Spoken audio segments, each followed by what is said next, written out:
This is God Needs a Quality Control Department, Part 2A, entitled, Does a Good God Exist? This is the prologue. Outspoken skeptics are often criticized for mocking the beliefs of the religious, belittling that which is held sacred, blaspheming their supernatural being or beings. What the religious never seem to realize is that their own apologists treat their beliefs, their sacred items and activities, and their God, or gods, with far more contempt than any irreligious person ever could. Consider all the religious people who, speaking publicly on behalf of their God, lie, dissemble, ignore the facts, present appallingly faulty and inconsistent reasoning in support of their arguments, and when shown to be utterly incorrect, abandon reason altogether and claim that the irreligious will never understand, because we lack spiritual discernment, or because we have not felt the power of God in our hearts, or, the most childish non-argument I've ever heard, because we just want to go on sinning. Here I'll review a debate between an atheismist and a Jesusianismist titled, Does a Good God Exist?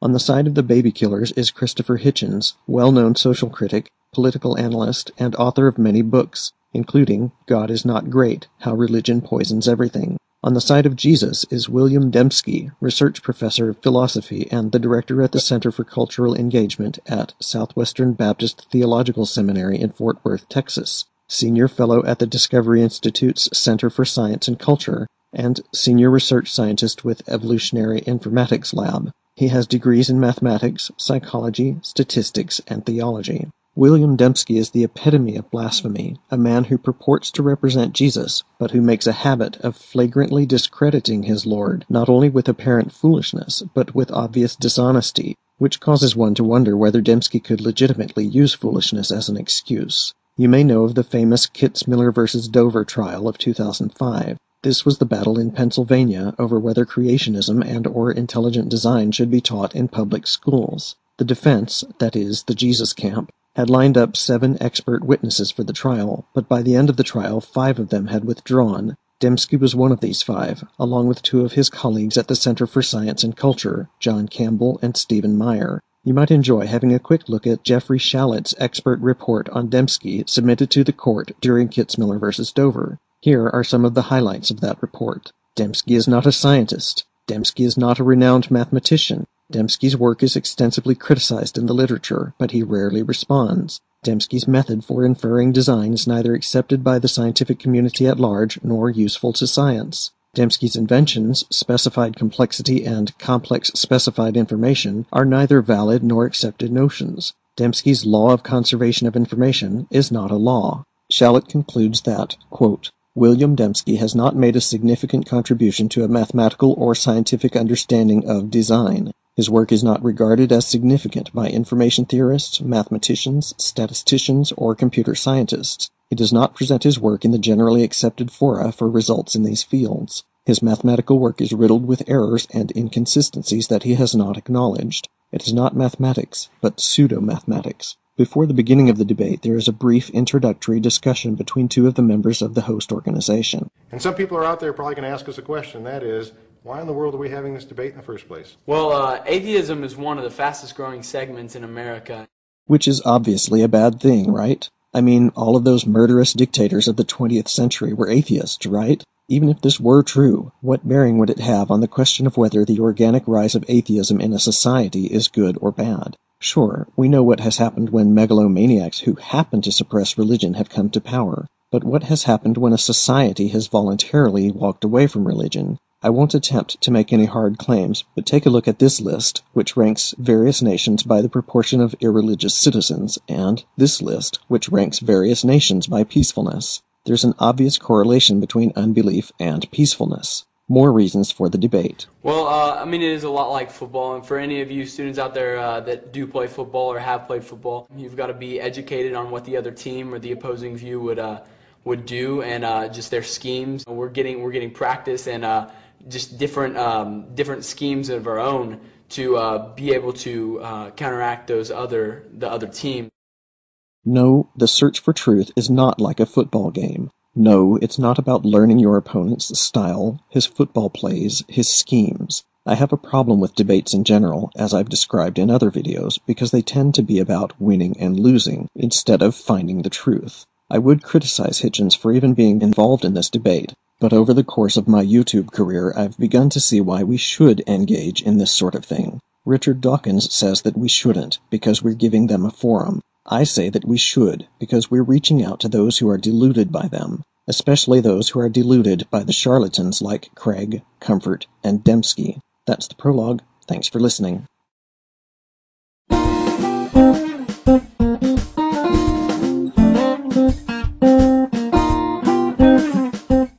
This is God Needs a Quality Control Department, Part 2b, entitled Does a Good God Exist? Part 1, in which I discuss my thoughts on the debate entitled Does a Good God Exist? Between Christopher Hitchens and William Dempski on November 18, 2010 in Plano, Texas. In this clip, I'll cover Hitchens' opening remarks. Hitchens opens with a quick description of deism, suggesting that it's impossible to disprove the existence of such a deity. He moves on to theism, tailoring the idea somewhat to his audience, without going all the way to the God of the Bible. To be a member of a monotheistic religion that believes that truth has been revealed, that God has intervened in human affairs, that he has a plan for us, each of us individually as well as a species, and that it shows. Then mentions 3 ways in which believers usually try to demonstrate the existence of such a God. One is looking at the cosmos, the vault of heaven. The second is human history and its development. And the third is ourselves, our own bodies, our makeup. He explains his objections to the use of the cosmos as evidence for this God.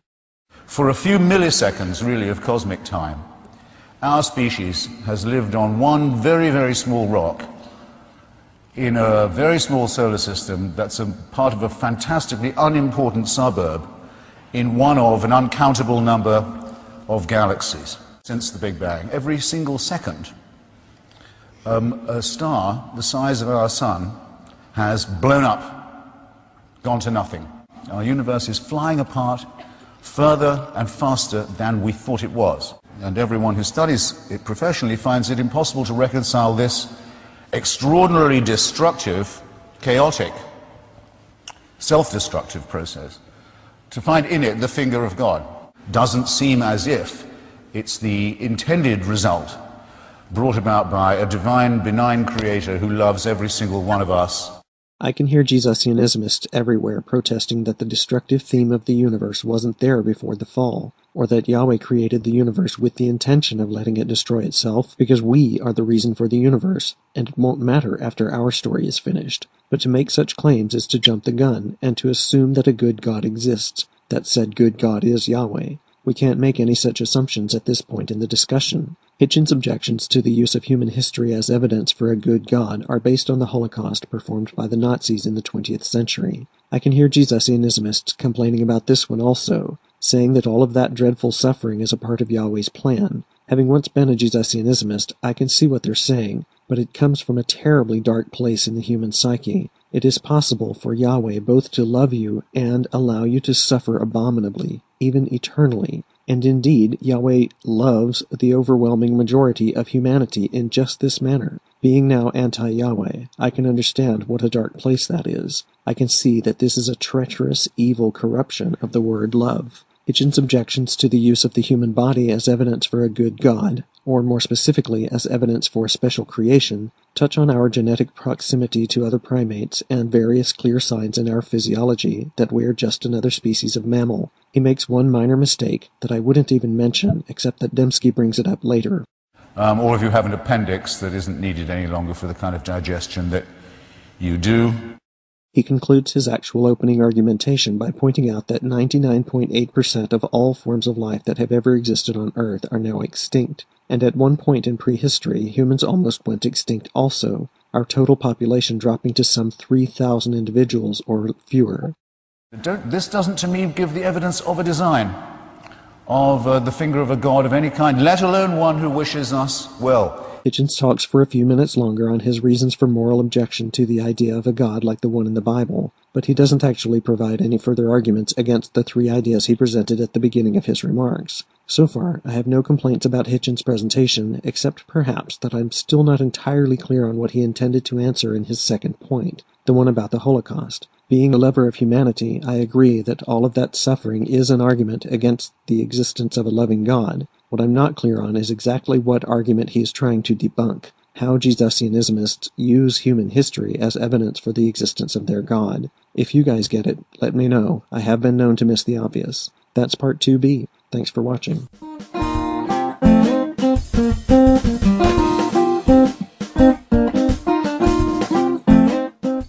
This is God Needs a Quality Control Department, Part 2C, in which I continue my thoughts on the debate between Christopher Hitchens and William Dempski on November 18, 2010 in Plano, Texas. The focus of the debate is this question: does a good God exist? In this clip, I'll cover the beginning of Dempski's opening remarks. I want to address first the existence of God, and then in my next 10 minutes address the goodness of God. I think it's fair for us to expect him to address the existence of God. Let's see whether he delivers. Although I could rehearse standard arguments for God's existence, I want in this debate to take a different tack. Why can't you use the standard arguments for the existence of your God? Not because we are stubborn, not because we lack spiritual discernment, but because all of the standard arguments have been thoroughly discredited. If they were based on facts, clear thinking, and honest discussion, you could use them. Let's see whether your different tack has any value. Christopher Hitchens disbelieves in God's existence. Why? Lack of evidence and evils perpetrated in the name of religion, he says. Wait, what is he addressing here? Not the existence of God, but instead Hitchens' lack of belief in God. Whether we believe in the existence of a God has absolutely no bearing whatsoever on whether that God exists. If you're just going to talk about someone's beliefs, whether those of Christopher Hitchens or those of your neighbor's cat, then you've totally left the conversation. Nothing you say about Hitchens or his beliefs has any bearing. And by the way, you're totally wrong when you say that evils perpetrated in the name of religion are among Hitchens' reasons for being an atheist. Whether religion is good or evil has no bearing on whether there is a God. Dempski really wades into the deep end from here. This might take a while. Hitchens, as a scientific reductionist, believes science has given us new knowledge, and that it destroys religious faith. What is this new knowledge? According to Hitchens, it is Darwinian evolution.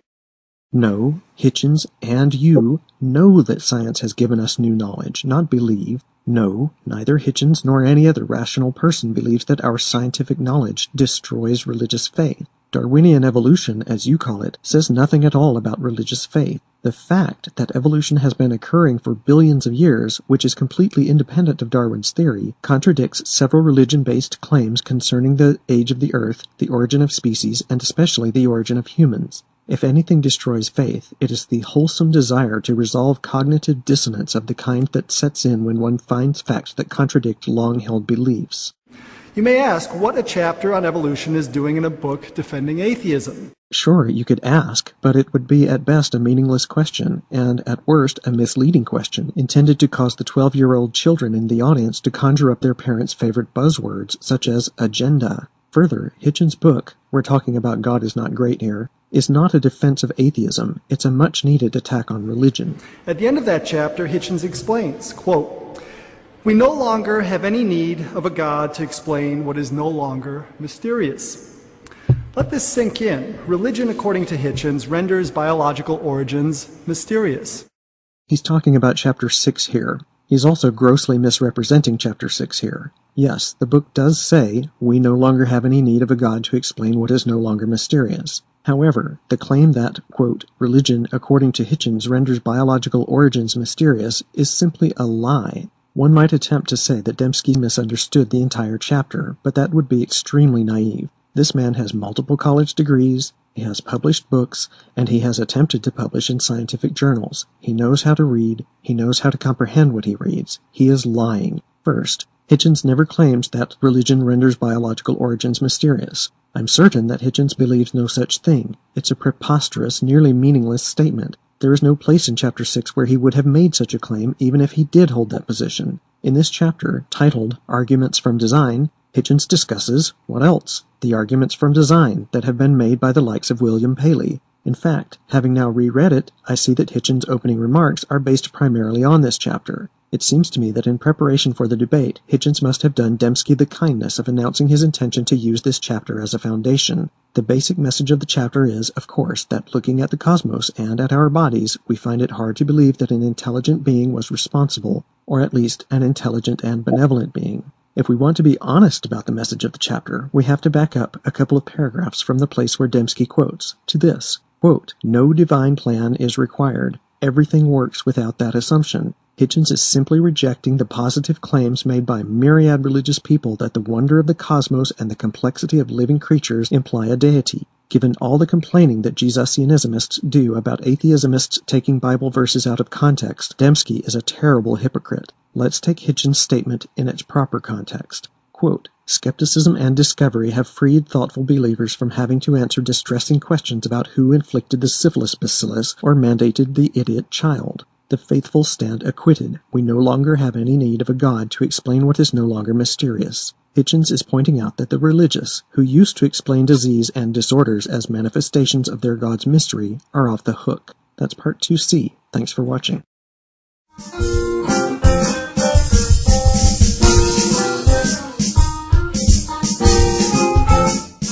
This is God Needs a Quality Control Department, part 2D, which is part 3 of my thoughts on the debate between Christopher Hitchens and William Dempski on November 18, 2010 in Plano, Texas. The focus of the debate is this question: does a good God exist? In this clip, I'll continue reviewing Dempski's opening remarks.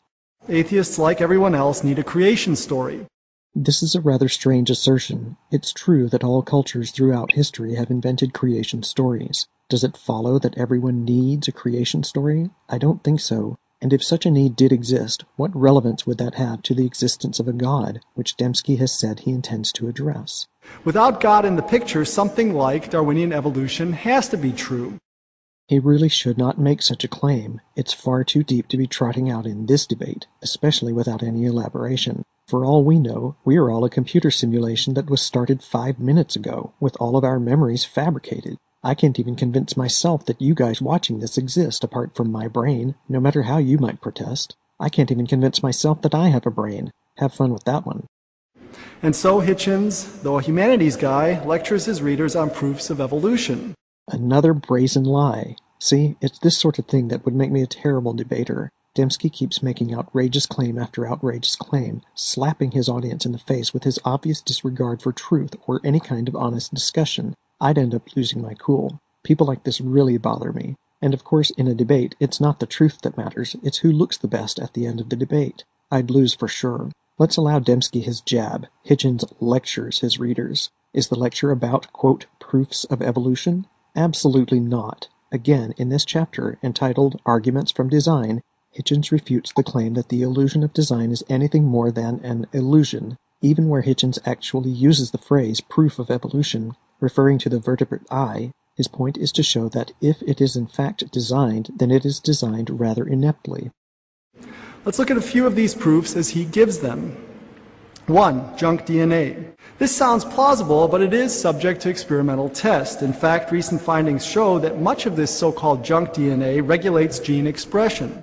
Much of this so-called junk DNA. That's true, but so what? Is he showing that Hitchens is incorrect? No. We know that there is useless DNA, such as our broken vitamin C gene. Most mammals make their own vitamin C, but primates don't. We have the same genes for this as other mammals, but one of these genes is broken. The point that Hitchens is making, that we have DNA that is clearly left over from our ancestors, is valid. Dempski knows all of this. He is deliberately misleading his audience, bringing up a point that has absolutely no relevance, as though it means something.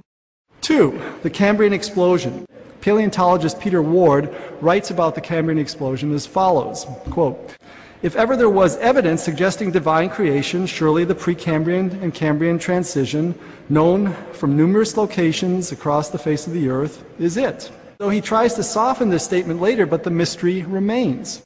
Ward tries to soften it, does he? Let's hear the softening, which, for obvious reasons, Dempski doesn't quote, and judge for ourselves. I don't have the book myself, but you can have a look at it online. Quote, "Until almost 1950, it did indeed look as if larger creatures had arisen with a swiftness that made a mockery of Darwin's theory of evolution. This notion was finally put to rest. The larger skeletonized fossils that supposedly appeared so suddenly were in fact preceded by skeletonized forms so small as to be easily overlooked by the pioneering geologists. The long-accepted theory of the sudden appearance of skeletal metazoans at the base of the Cambrian was incorrect. So, We discovered 60 years ago that the idea of a sudden appearance was incorrect. We call that softening now, do we? Worse, Dempski is once again deliberately attempting to deceive.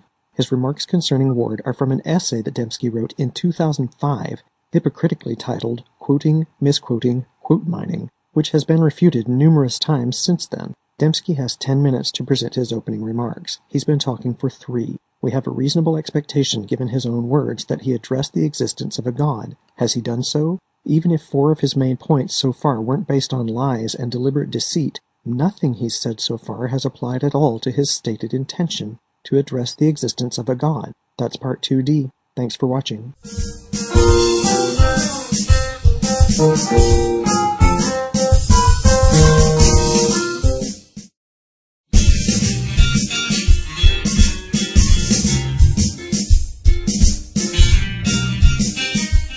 This is God Needs a Quality Control Department, Part 2E, which is Part 4 of my thoughts on the debate between Christopher Hitchens and William Dempski on November 18, 2010, in Plano, Texas. The focus of the debate is this question: does a good God exist? In this clip, I'll continue reviewing Dempski's opening remarks. I goofed in my previous video saying that Dempski has 10 minutes. He actually has 15. He has used 3 of his 15 minutes telling lies and making irrelevant points. He spends another 2 minutes spewing out jargon concerning the vertebrate eye in an attempt to show that the eye is actually quite well designed. He's hoping that his audience will miss the point that even if the eye does look like a good design, it still shows all the signs of having evolved from earlier structures. In other words, point out all the cool bells and whistles you like. Educated and qualified scientists see no reason to introduce a supernatural explanation. The problems with Hitchens' proofs of evolution don't end here. All his proofs are easily deconstructed.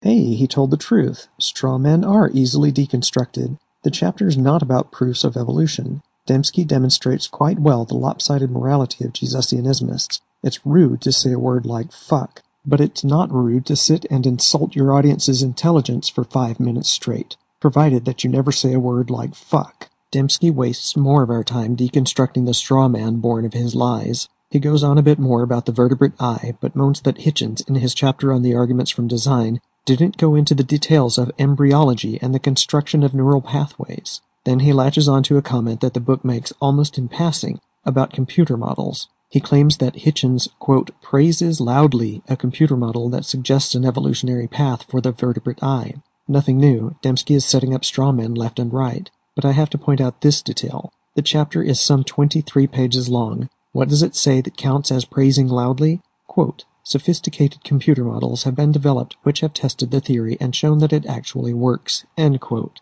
Dempski is a shyster. How can Jesusianismists act like they have any kind of moral high ground? I know what you're all thinking. Since the evidence for evolution is so underwhelming, there are mountains of very clear evidence for evolution and natural selection. Most of the time, when Jesusianists say inexcusably ignorant things like this, I tell them that they need to read a book or visit a museum. But Dempski knows better. He is a liar, lying in the name of Jesus, to school children no less. His atheism demands a materialistic form of evolution. This is absolutely false. Borrowing an idea from YouTuber Non-Stamp Collector, atheism is an ism, like not collecting stamps is a hobby. Atheism simply means that you don't believe that any God exists. The fact of not believing in a God doesn't demand anything. The alternative, which places us here as the result of design, is for him a non-starter. It's unthinkable. Again, entirely untrue. If there were even a shred of an indication that a God exists, any rational person, including Hitchens, would look into it with an open mind. Disbelief is not a choice. You can't choose to believe that 2 + 2 is 5. Disbelief is simply the result of never having seen anything to make a plausible suggestion that there is a spirit realm. He goes on to claim that this unthinkability, which he has invented, puts the atheist in a straitjacket. He again argues incorrectly and rather pointlessly that being an atheist leaves evolution as the only option, attempting to suggest that being a theist is better because it leaves you 2 options. For all his talk about freedom of inquiry and Enlightenment rationality, Hitchens exhibits a very selective concern for truth. Even if this were a legitimate charge, I'd have to say that a selective concern for the truth is far better than Dempski's utter disregard for it. But the charge is obviously false, not to mention irrelevant to the point that Dempski claimed that he would address: the existence of God. That's part 2E. Thanks for watching.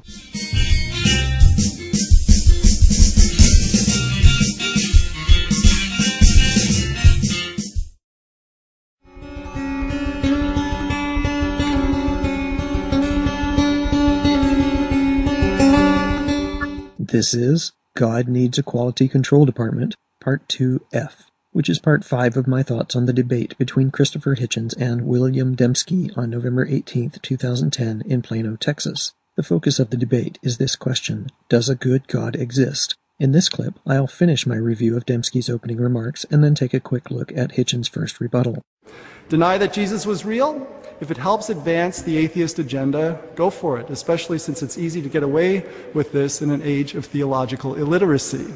Can you believe this guy's chutzpah? He's describing his own methods: lie constantly if it advances your cause, and cynically take advantage of your audience's lack of knowledge, and in this particular case, their fledgling critical thinking skills, given that they're just school kids. Rather than torturing you further with Dempski's time wasting, I'll summarize the next 8 minutes or so of his speech. First, science isn't to be trusted because it's often wrong. He leaves out the point that science corrects its errors, while religion never does. Darwin was wrong because he thought that cells were simple blobs of protoplasm. This is a lie. Chromosomes were well known, if not understood, in Darwin's day. Complexity implies design.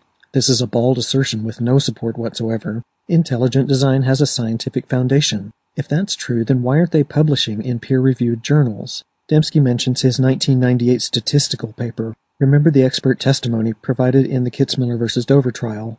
Dempski's work, quote, is not regarded as significant by information theorists, mathematicians, statisticians, or computer scientists. He talks about the movie Contact to suggest that complexity implies design. He leaves out the fact that we first look for natural causes before jumping to the conclusion of design, and even if we did provisionally assume design, we'd still be open to a natural explanation. Dempski mentions his little invention, specified complexity. Remember the expert testimony again. Dempski's inventions, specified complexity, and complex specified information, quote, are neither valid nor accepted notions. He complains for a minute about how he can no longer get a job in the mainstream academic world. He blames it on his attempt to apply his notions to biology. But again, recall the expert testimony. His work is not regarded as significant by anyone outside of biology either. He finishes up with complaints about his treatment by academia. Maybe he should try another field.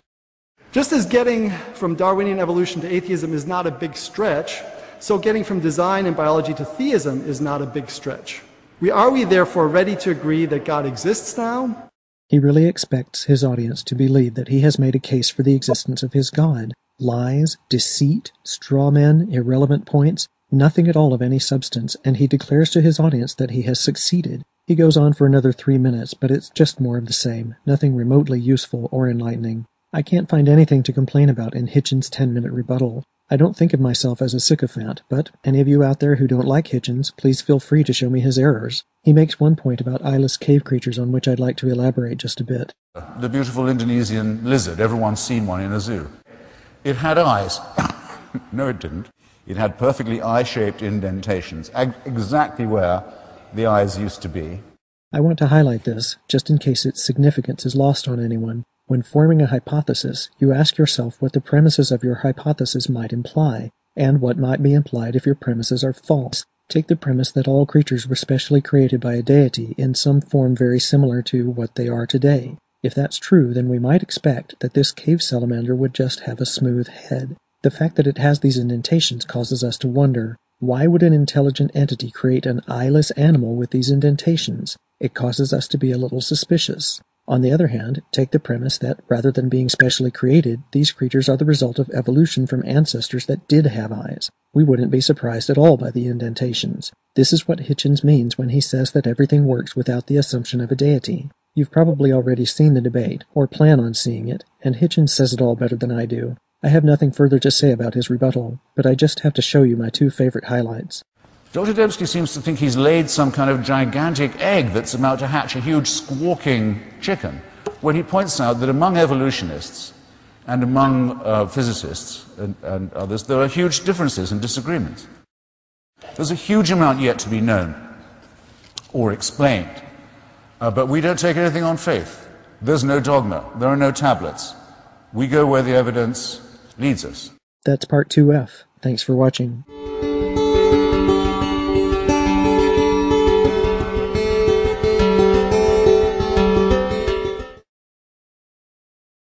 This is God Needs a Quality Control Department, Part 2G, which is part 6 of my thoughts on the debate between Christopher Hitchens and William Dempski on November 18, 2010 in Plano, Texas. The focus of the debate is this question: does a good God exist?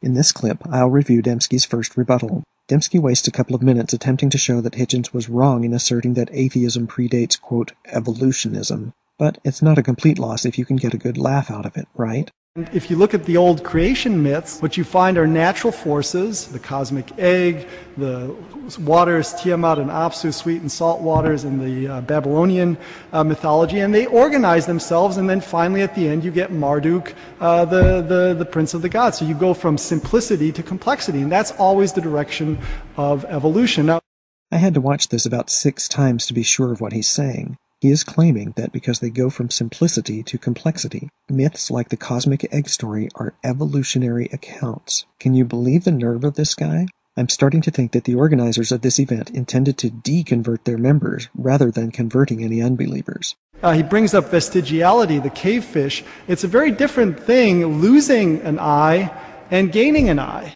Another lie. Either way, you start with variation. If that variation lets you produce more viable offspring than someone without it, then the variation will spread in a population. Above ground, being able to sense light, even rudimentarily, confers an advantage. Below ground, building a functional eye is a liability. The mechanisms are exactly the same.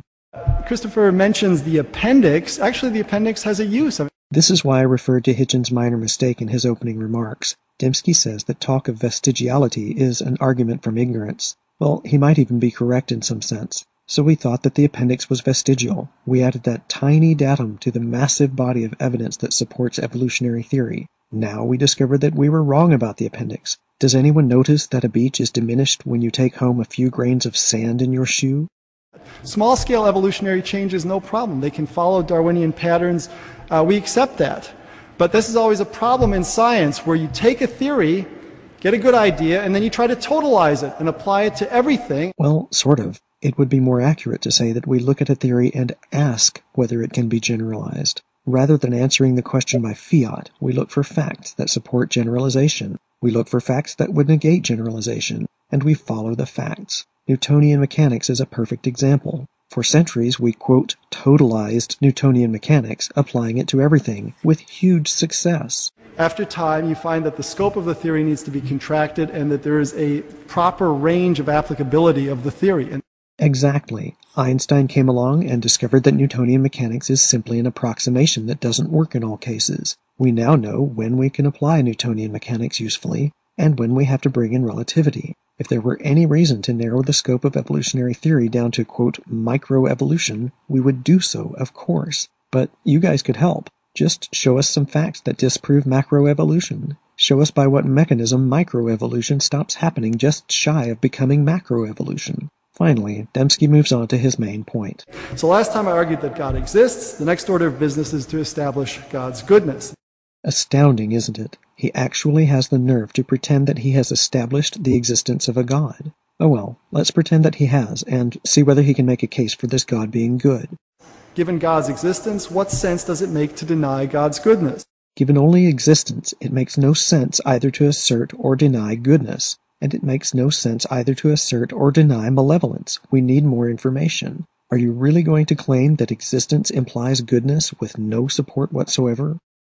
To say that God is not good must therefore mean that God has violated an objective moral standard. But since God is the source of all being and purpose, any such objective moral standard cannot reside outside God. People don't really know what they mean when they talk like this. Consider the story in Genesis chapter 21, verses 8 through 20, where Abraham sends his slave Hagar and her son into the desert alone. When they run out of water, Yahweh rescues them. Do you cringe when you read this? Does it upset you? Does it demand an explanation? No. Now, consider the story in Genesis chapter 7 where Yahweh floods the earth. And we see in verse 21 that all mankind except Noah's immediate family is drowned. Infants, toddlers, preteens, teenagers, mothers, fathers, old women, old men, kind and unkind alike. Everyone. Not to mention kittens, puppies, piglets, lambs. In the Hagar story, you approve of Yahweh's actions without even realizing that you're doing so. But in the Noah story, some part of you awakens.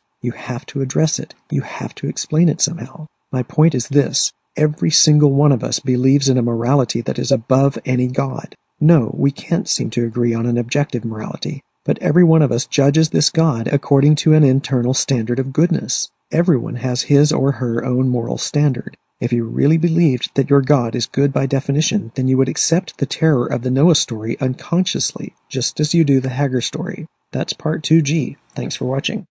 This is God Needs a Quality Control Department, Part 2H, which is Part 7 of my thoughts on the debate between Christopher Hitchens and William Dempski on November 18, 2010, in Plano, Texas. The focus of the debate is this question: does a good God exist? This is the final clip in the series. I'm mostly finished commenting on the debate, but there are a few highlights near the end. Dempski, concluding his rebuttal, assumes that his goal of demonstrating the goodness of his God has been reached, and spends the remainder of his rebuttal time stumbling around various concepts of metaphysics and morality, making unsupported assertions throughout. His overall point seems to be that without a God, no system of morality, no matter how good, has any value. He wastes the entire 5 minutes, with one possible exception.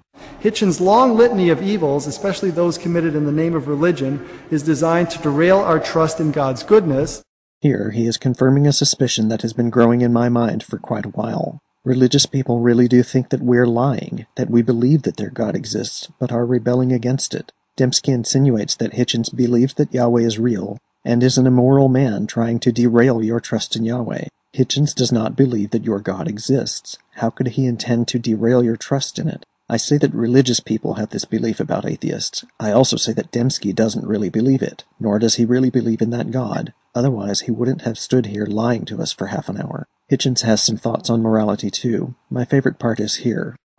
Morality cannot be dictated to us. It doesn't come in tablet form that can be swallowed. It comes from the Socratic method of moral suasion, long reflection. Why should this be called wrong? Why would this be a dishonor?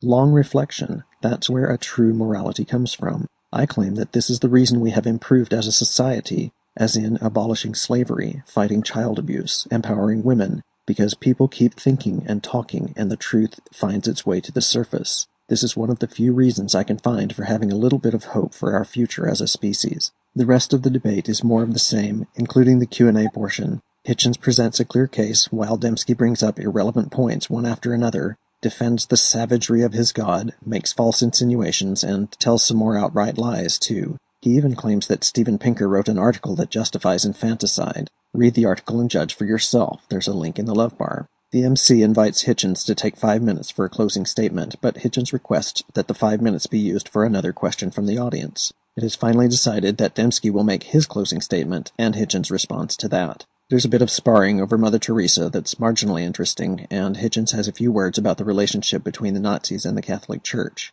Hitchens makes a beautiful 90-second statement at the end, which you've probably seen, but I liked it so much that I'll show it again at the end of this video. Before that, I have one comment about a statement made by Dr. Larry Taylor at the end of the debate. Is that we prove today that different people with different worldviews can actually join together in civility. He claims that civility has occurred here. William Dempski has spent half an hour lying, deceiving, slandering, distorting, and insinuating. The fact that he never used any swear words and never shouted angrily does not equate to civility. This is lopsided Jesusianismist morality. That's the end of Part 2H, and the end of the series. Thanks very much for watching. I'll leave you with Hitchens' final comments. In other words, that the discussion about what is good, what is beautiful, what is noble, what is pure, and what is true could always go on. Why is that important? Why would I like to do that? Because that's the only conversation worth having. And whether it goes on or not after I die, I don't know. But I do know that it's the conversation I want to have while I'm still alive. Which means that to me, the offer of certainty, the offer of complete security, the offer of an impermeable faith that can't give way, is an offer of something not worth having. I want to live my life taking the risk all the time that I don't know anything like enough yet, that I haven't understood enough, that I can't know enough, that I'm always hungrily operating on the margins of a potentially great harvest of future knowledge and wisdom. I wouldn't have it any other way. And I'd urge you to look at those of you who tell you, those people who tell you at your age that you're dead till you believe as they do. What a terrible thing to be telling to children. And that you can only live, and that you can only live by accepting an absolute authority. Don't think of that as a gift. Think of it as a poisoned chalice. Push it aside, however tempting it is. Take the risk of thinking for yourself. Much more happiness, truth, beauty, and wisdom will come to you that way. Thank you.